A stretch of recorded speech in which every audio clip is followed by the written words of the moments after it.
I'm going to start by picking out a gem cluster. I made these at home, kind of princess theme. That one has a large green gem. This one a little bit more simplistic. I think I'll pick the one with the green to stick with our theme. For the Celtic knot, I'm going to be using some dark turquoise and an olive green, and I do make some dots around my gem cluster just to give myself a guide where not to paint.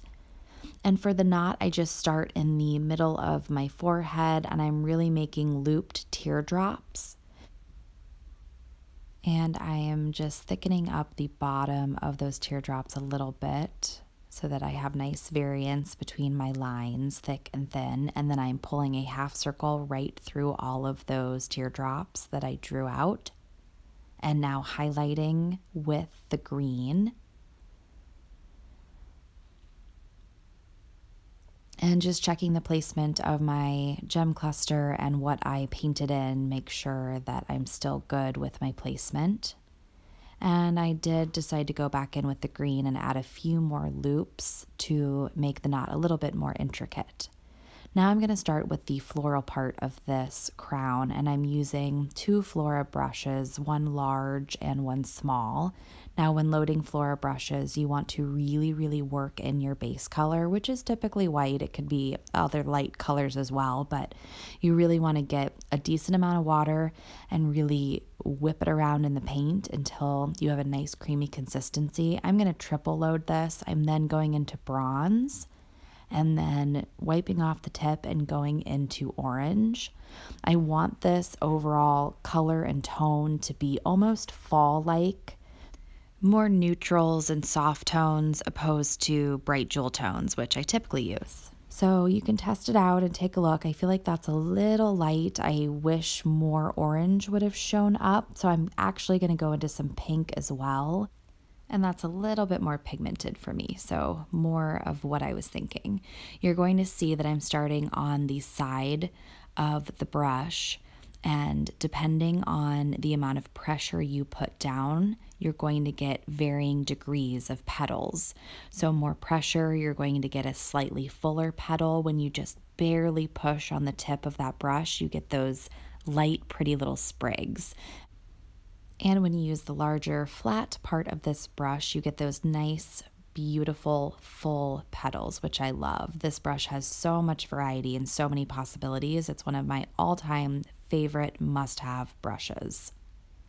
So now I'm going to go in with the smaller petal brush, and I've loaded that with white and yellow, and I'm going to start layering those over the petals that I've already done.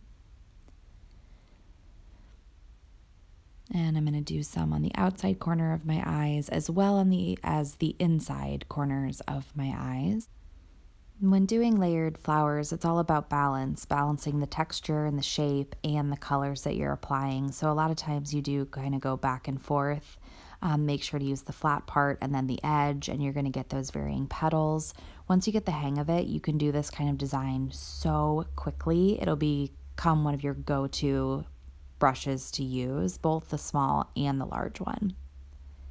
So now I'm just going to go in with a small liner brush and some black, and I'm going to start adding all the little details that really bring the flowers to life. They're dull without these little strokes and dots. So I'm putting in little wispies in black, focusing that mainly over my yellow flowers, and then also doing some teardrops.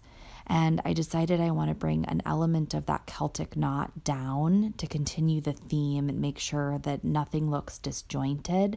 So I'm just doing one little kind of tip of a teardrop and a line through it, so you get the feel of it, but I don't want it to be overwhelming on the sides.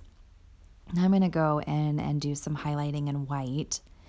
And you'll see as I highlight over the knot, I don't do solid lines. I'm weaving in and out of the knot so that it feels more like a woven knot. If you just do one solid line or solid stroke of a highlight, it's not going to have any dimension. So you kind of want to pull in and out as if you're threading back and forth between the different layers, and you're going to get that layered look that you want of a woven knot.